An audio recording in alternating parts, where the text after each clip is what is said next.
Kemudian juga dalam kitab An-Nihayah fil Fitan wal Malahim karya Al-Hafiz Imam Ibnu Katsir rahimahullah. Nah, Rasulullah bersabda begini. An Abi Hurairah radhiyallahu an, dari Abu Hurairah semoga Allah meridainya, qala, ia berkata, qala Rasulullah sallallahu alaihi wasallam, Rasulullah SAW bersabda, inna Allah yab'atsu min hadhil ummah, sesungguhnya Allah akan mengutus dari umatku ini, ala ra'si, setiap kelipatan kulli mi'ati sanah, 100 tahun sekali, man, seseorang, yujaddidu dinaha, yang memperbaiki agamanya. Rawahu Abu Daud, hadis riwayat Imam Abu Daud. Jadi setiap 100 tahun sekali setelah Rasulullah wafat, Allah Subhanahu wa taala akan membangkitkan mujadid, bukan nabi, bukan rasul, mujadid, pembaharu.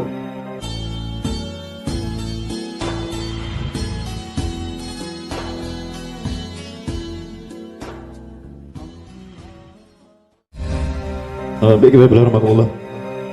Ya, tentang Imam Mahdi. Tentang Imam Mahdi, Rasulullah SAW menyebutkan dalam hadisnya. Ini saya temukan di dalam kitab Nihayatul Alam karya Dr. Muhammad bin Abdurrahman Al-Arifi dari Saudi Arabia. Kemudian juga dalam kitab An-Nihayah fil Fitan wal Malahim karya Al-Hafiz Imam Ibnu Katsir rahimahullah. Nah, Rasulullah bersabda begini. An Abi Hurairah radhiyallahu an, dari Abu Hurairah semoga Allah meridainya, qala, ia berkata, qala Rasulullah sallallahu alaihi wasallam, Rasulullah SAW bersabda, inna Allah yab'atsu min hadhil ummah, sesungguhnya Allah akan mengutus dari umatku ini, ala ra'si, setiap kelipatan kulli mi'ati sanah, 100 tahun sekali, man, seseorang, yujaddidu dinaha, yang memperbaiki agamanya.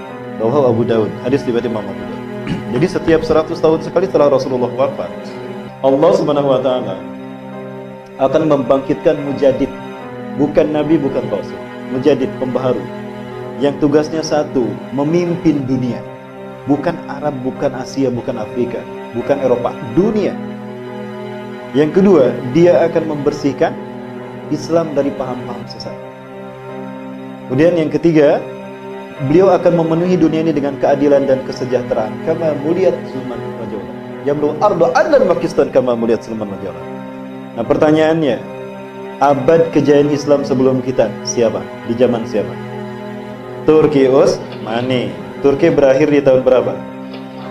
1924. Sepakat 1924 ya? Nah, ini saya catat di sini. Turki berakhir di 1924. Itu menutup 3 periode Islam memimpin dunia. Sejak Rasulullah SAW 610 Masehi sampai 1924. 3 periode. Rasulullah memimpin nubuwah, Khulafaur Rasyidin memimpin khilafah, dinasti Abbasiyah sampai Turki Utsmani Mulkan Adhan 1924, 1315 tahun. Ada tidak genosida dilakukan kaum muslimin terhadap negara kafir? Tidak ada. Terjadi tidak perang dunia dalam 3 periode ini? Tidak. Berarti di zaman siapa Islam dunia aman sejahtera? Di masa khilafah tegak kok. Di masa Islam menguasai dunia. Hari ini kita di fase yang keempat, Mulkan Jabariyah. Fase di mana para diktator memimpin dunia. Ya, sejak 1924. Nah, dan fase yang kelima adalah fase kita kembali dipimpin khilafah.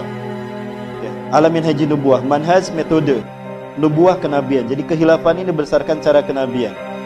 Nah, di sini di fase yang kelima Dajjal sudah mati. Ya, di sini Dajjal sudah mati. Karena fase kelima adalah fase Islam zahir seluruh dunia dan Islam aman, umat Islam aman sejahtera. Dajjal mati di sini. Berarti pertanyaannya, kapan Dajjal akan dibunuh? Itu adalah awal fase yang kelima. Berarti fase yang keempat akan berakhir di sini. Pertanyaannya, kapan fase yang keempat akan berakhir? Nah, tadi 100 tahun, 1 kali. Abad terakhir, tahun terakhir umat Islam menguasai dunia Turki Utsmani. Berakhir 1924 secara de facto. Berarti abad kejayaan Islam berikutnya kapan? 2024. Sekarang 2019. Berarti berapa tahun lagi? 1 periode lagi. 1 periode lagi. Berarti tersisa 5 tahun saja bagi iblis dan Dajjal untuk menyesatkan manusia sebanyak-banyaknya. Betul? 5 tahun lagi perhamba Allah. Karena selepas itu khilafah tegak seluruh dunia.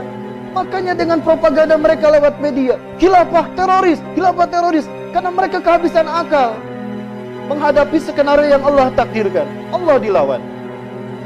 Allahu Akbar. Apapun upaya mereka lewat media, memadamkan cahaya Islam, memadamkan syiar Islam, itu ibarat manusia yang berkumpul memadamkan cahaya matahari. andaikan manusia dan jin berkumpul memadamkan cahaya matahari, bisa tidak? Begitulah cara mereka, upaya mereka yang sia-sia ingin memadamkan cahaya Islam lewat media. Orang bawa bendera tauhid kok dianggap teroris. Lah itu yang bawa bendera UPM di depan istana. Saatnya kita menunjukkan kita manusia makhluk yang mulia, kita punya akal sehat dan kita punya kewajiban memimpin.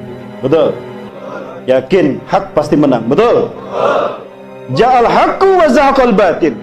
Ketika kebenaran tiba, maka kebatilan pasti sirna, dan kebatilan adalah sesuatu yang pasti sirna, sehebat apapun mereka menyembunyikannya. Allahu Akbar.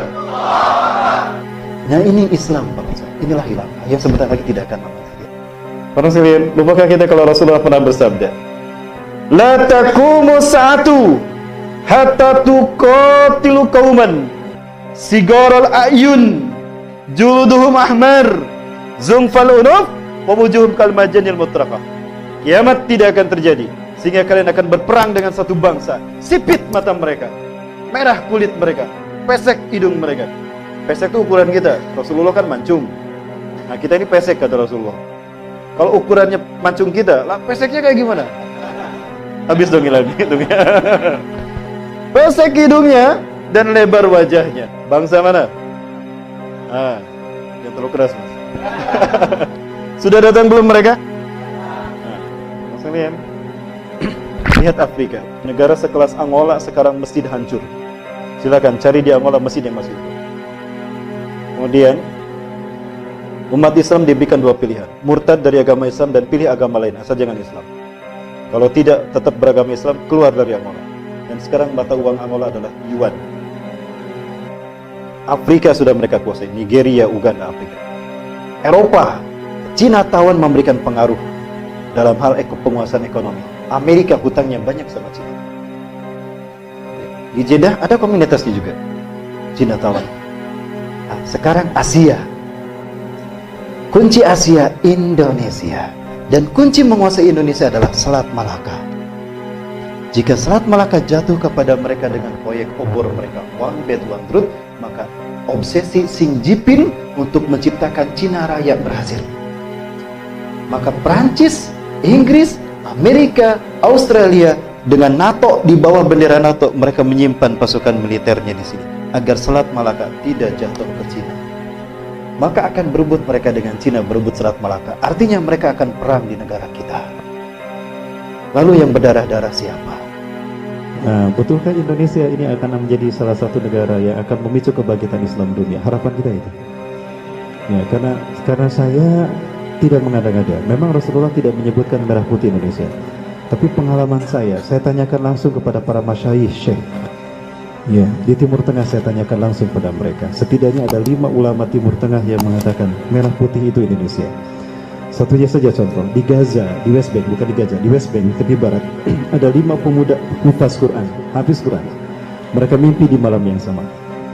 Di malam itu mereka bertemu dengan Rasulullah SAW. Rasulullah bersabda kepada mereka dalam mimpi itu, Ya ahla Syam, innal ladina sayuharrirukum min zulmil yahuda wa yu'aduna al-aqsa ala rihabikum ikhwatukumul muslimun al-Indonesia. Wahai penduduk Syam, sesungguhnya orang-orang yang akan membebaskan kalian, memerdekakan kalian dari kezaliman Yahudi dan mengembalikan Al-Quds Al-Aqsa kepada pangkuan kalian adalah saudara-saudara kalian Muslim Indonesia. Insyaallah. Allahu Akbar. Allahu Akbar. La ilaha illallah. Muhammadur Rasulullah. Baik, barangkali itu dulu yang dapat saya sampaikan. Assalamualaikum warahmatullahi wabarakatuh.